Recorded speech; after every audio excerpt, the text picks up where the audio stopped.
Dans le monde de l'audio, et plus particulièrement dans le monde de l'hi-fi et des audiophiles, il y a un certain nombre de croyances qui sont transmises depuis des décennies. Ce que j'aimerais au travers de cette série de vidéos, c'est essayer de donner un regard technique sur ces croyances et les démystifier, ou tout du moins amener certaines précisions qui permettent de moduler le discours.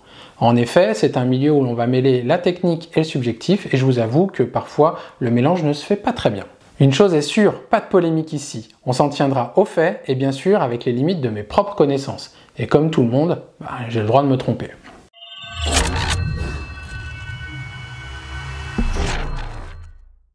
Le premier sujet que j'ai choisi d'aborder avec vous, c'est le son des membranes. Une membrane papier est plus naturelle, le son est plus rapide. Une membrane alu, le son est plus froid, voire fatigant. Une membrane polypropylène bouffe les détails. On a déjà tous eu ce genre d'expérience d'écoute et on s'est déjà tous forgé une opinion sur le sujet, c'est pas vrai? Si vous suivez la vidéo jusqu'à la fin, j'essaierai d'apporter des éléments de réponse à tout ça car oui, il y a des différences entre les membranes, mais il faut comprendre pourquoi et dans la mesure du possible, comprendre comment faire avec. Je suppose que la plupart d'entre vous savent comment fonctionne un haut-parleur. Si ce n'est pas le cas, allez voir cette vidéo, vous aurez les bases de fonctionnement.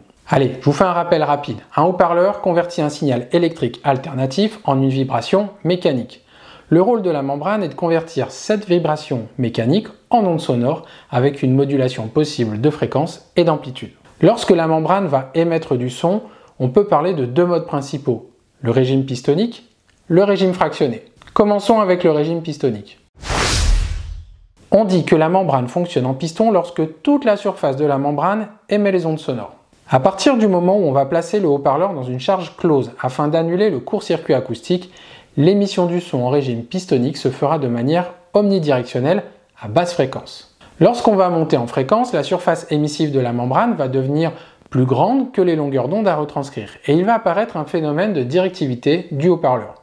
Vous l'aurez compris, plus le haut-parleur aura un diamètre important, plus il sera directif en basse fréquence. Voici par exemple un diagramme de directivité d'un haut-parleur de 17 cm et maintenant celui d'un haut-parleur de 38 cm.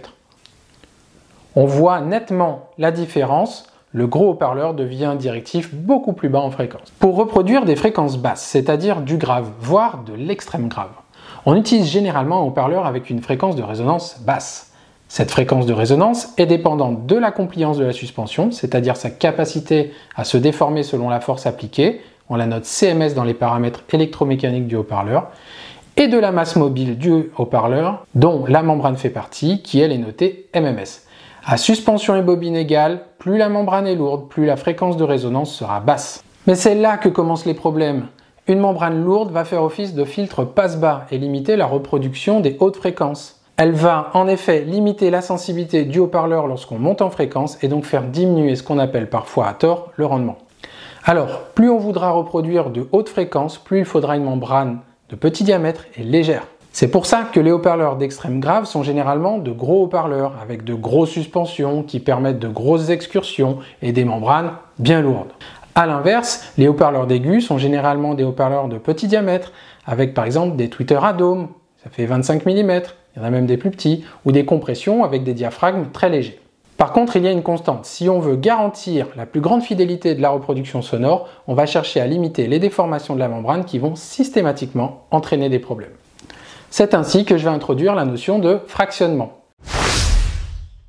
Le fractionnement est un phénomène complexe qui décrit le moment où la membrane ne va plus se comporter comme un piston uniforme, les sons émis ne le seront plus par la totalité de la surface de la membrane, mais sur des zones où l'on peut observer des déformations mécaniques avec des phénomènes vibratoires qui entrent en jeu. La membrane ne va plus contrôler complètement les sons qui seront émis par rapport au signal, la directivité ne sera pas forcément prédictible avec le modèle du piston. Il y aura des phénomènes d'annulation selon l'angle et les fréquences reproduites, et des phénomènes d'exagération du signal également. Le matériau utilisé pour la réalisation de la membrane aura des caractéristiques mécaniques propres, notamment son module de Young, qui permet de mesurer la rigidité du matériau selon une contrainte de déformation axiale. Vont également entrer en jeu des phénomènes de résonance propre du matériau. La forme de la membrane, sa texture, son épaisseur, etc.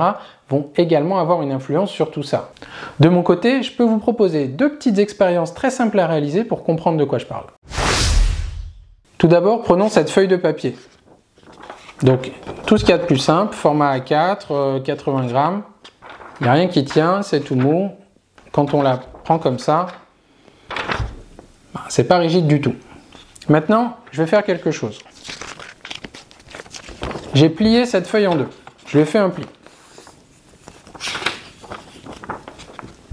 Et si je la tiens comme ça, vous voyez que déjà, c'est beaucoup plus rigide. On arrive à garder quelque chose de droit. Alors ici, c'est un petit peu souple aussi. On va replier encore. Alors si je la tiens comme ça, bien sûr, c'est droit. Mais vous voyez, si je la reprends comme tout à l'heure, on a quelque chose d'assez rigide. Et avec le même grammage de papier, le même matériau, comment on peut augmenter la rigidité de quelque chose? Donc ça, c'est utilisé dans les technologies de membrane. Maintenant, prenons ces deux verres. L'un est en cristal, l'autre c'est un gobelet en plastique. Commençons avec le cristal. On peut voir que c'est un matériau très rigide. Si j'appuie dessus, il n'y a rien qui se déforme. Et si je venais à appuyer trop fort, je vais le casser. Alors pour éviter de me blesser pendant la vidéo, je ne vais pas vous faire la démonstration. Si maintenant on prend le gobelet en plastique, si j'appuie dessus, il y a une déformation qui est possible. Mais il reprend sa forme. Donc on voit que c'est un matériau assez différent. Si maintenant je prends cette petite cuillère et que je tape sur mon gobelet en plastique,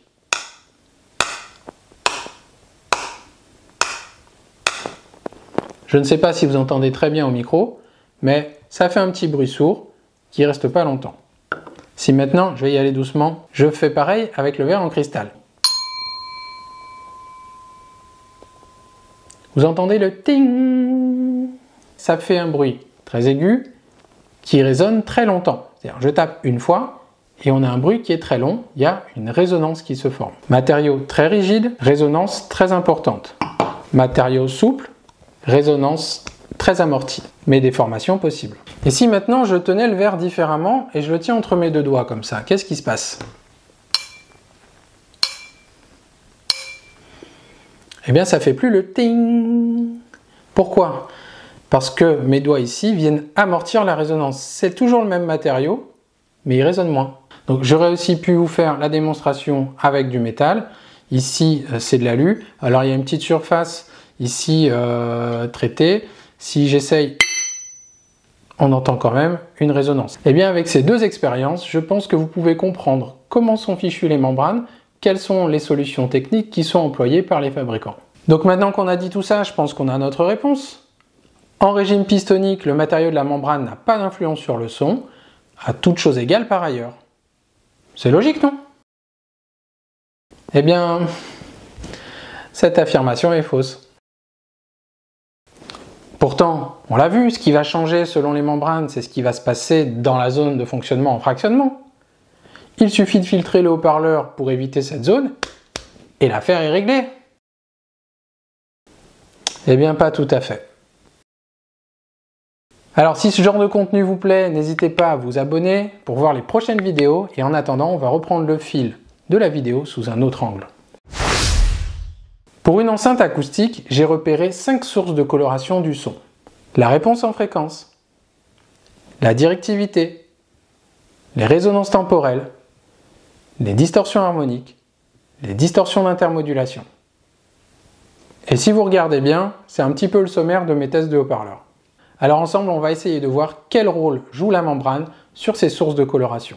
Attention, un haut-parleur ne se résume pas à sa membrane. Il faut bien tenir compte que la bobine, les suspensions, la conception du moteur auront également un impact et qu'il est parfois compliqué d'isoler le simple facteur membrane. J'aimerais aussi dire que quand on lance des généralités comme je vais le faire, on a toujours des contre-exemples et on peut être faux. Concernant la réponse en fréquence, on l'a vu, le poids et l'épaisseur de la membrane ont une influence sur la capacité à descendre mais aussi à monter en fréquence. Une membrane légère va avoir un comportement plutôt montant avec un registre grave plutôt faible. Une membrane lourde montera beaucoup moins bien, mais permettra de mieux descendre en fréquence. Une membrane qui va entrer en régime de fractionnement peut entraîner des accidents dans la réponse en fréquence et provoquer des non-linéarités. Tout ça, on l'a déjà dit, c'est simple. Concernant la directivité, le premier critère, on l'a vu également, c'est le diamètre de la membrane. Mais la rigidité de la membrane va modifier le comportement en fractionnement. Et ce fractionnement, il va lui-même impacter fortement la directivité dans la plage de fréquence concernée. Plus une membrane sera rigide, moins elle va se déformer facilement et plus elle maintiendra haut son fonctionnement en piston, et donc garantir une directivité homogène s'approchant du modèle théorique. Par contre, dès qu'elle va fractionner, ce sera l'anarchie. On fait le lien directement avec les résonances temporelles. La résonance, c'est le fait que le son, une fois émis, ne va pas s'arrêter immédiatement. Le fameux ting qu'on a entendu tout à l'heure. On parle également de traînage temporel. Et généralement, une résonance de membrane va se voir sur la réponse en fréquence sous la forme de pic. Et c'est ici qu'on introduit la notion d'amortissement. On en a parlé avec le verre tout à l'heure. Si vous avez une membrane très rigide, il y a fort à parier qu'elle aura une résonance plutôt marquée haut en fréquence avec un faible amortissement, donc un traînage qui va durer longtemps. La coloration sera plus marquée, mais sur une plage de fréquence plus faible et plus haute en fréquence. Une membrane souple va se déformer plus tôt en fréquence, mais sera bien plus amortie. La coloration se fera donc plus tôt, mais moins brutale. Concernant les distorsions harmoniques, là, on attaque un gros morceau. J'avais rédigé il y a longtemps un article sur le sujet, donc j'irai rapidement sur certaines notions, et je vous invite à aller lire l'article à tête reposée. Alors, la distorsion harmonique, qu'est-ce que c'est?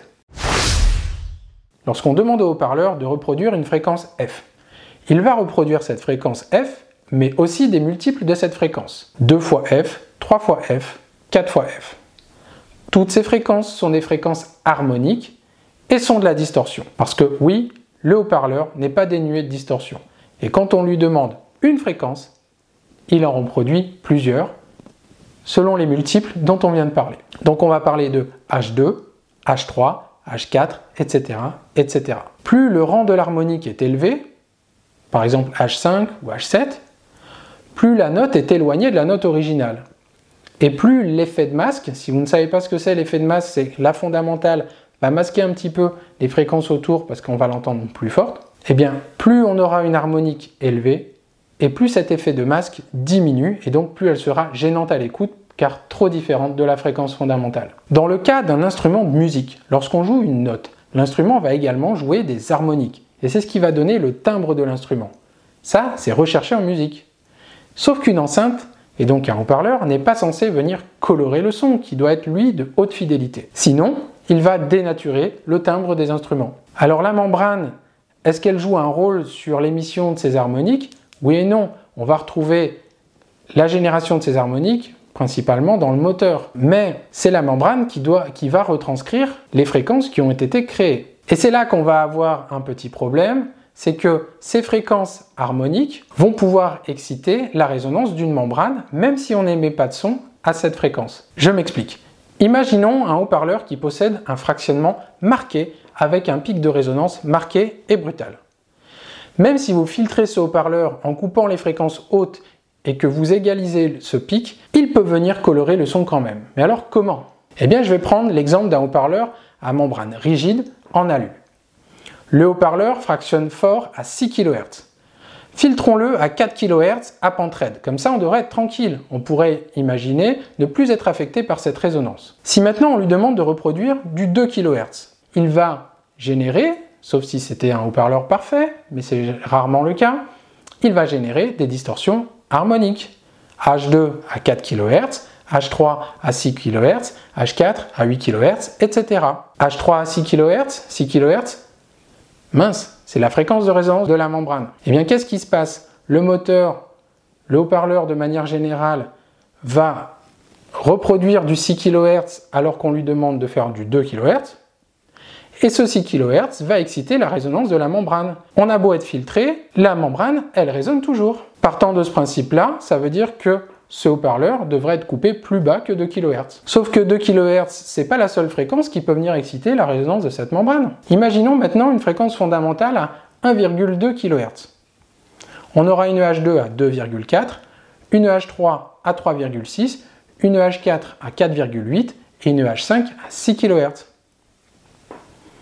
H5 peut venir exciter la résonance de la membrane à 6 kHz. Alors si le haut-parleur possède un faible taux d'harmonique 5 global, il excitera peu la résonance, mais si elle est trop présente et qu'elle est au-dessus du seuil d'audibilité, eh bien il faudra couper ce haut-parleur sous 1,2 kHz pour ne pas avoir la coloration liée à la membrane. Ceci est valable jusqu'à ce qu'on passe sous les seuils d'audibilité et sous les seuils d'excitation de la résonance de la membrane. Alors je vous l'ai dit tout à l'heure, si vous êtes habitué de Just It, vous verrez que tous ces critères sont pris en compte dans mes tests de haut-parleurs pour vraiment essayer de définir les domaines d'application de chaque haut-parleur et les bandes passantes idéales.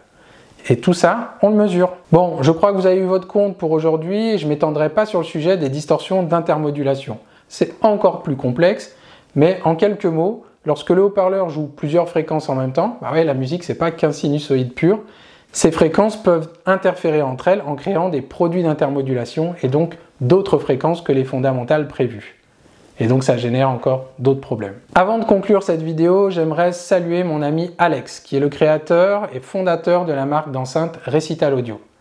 C'est un fervent défenseur de la membrane rigide et en particulier la membrane alu. Il le défend au travers de son travail sur le filtre de ses enceintes avec des coupures très basses par rapport à la moyenne des fabricants. C'est un sujet que nous avons abordé il y a longtemps et même avant que sa marque d'enceinte n'existe, donc je ne pouvais pas traiter ce sujet sans avoir une petite pensée pour lui. Je voulais aussi vous proposer dans une prochaine vidéo de parler ensemble des solutions techniques qu'emploient les fabricants de haut-parleurs pour contourner ces problèmes et voir ensemble quels sont les compromis qui ont été réalisés ou quels sont les partis pris des fabricants à ce sujet. Si ça vous intéresse que je fasse cette deuxième partie, n'hésitez pas à me le dire en commentaire. Ça aurait pu être intéressant dans un live, malheureusement, pour le moment, la chaîne n'a pas assez d'abonnés pour que ce soit suffisamment actif à mon sens. Allez, pour conclure cette vidéo, j'espère que vous aurez compris que la science des haut-parleurs, c'est pas aussi simple que ça. Le filtrage des haut-parleurs, c'est pas aussi simple que ça. Le choix des fréquences de coupure, ça se réfléchit. Et c'est pour ça qu'on fait des tests de haut-parleurs, qu'on les mesure et qu'il faut savoir interpréter tout ça. Pour répondre à la question de départ, oui, les membranes ont une influence sur le son et les différents types de membranes peuvent affecter le son et le colorer plus ou moins. Maintenant, si on sait gérer tout ça, si on sait ce qu'on fait, on peut avoir quelque chose avec un très bon résultat, quels que soient les matériaux de membrane utilisés. Allez, je vous dis à bientôt sur Just It. Profitez de vos projets, posez-moi les questions en commentaire et on se retrouve dans la prochaine vidéo.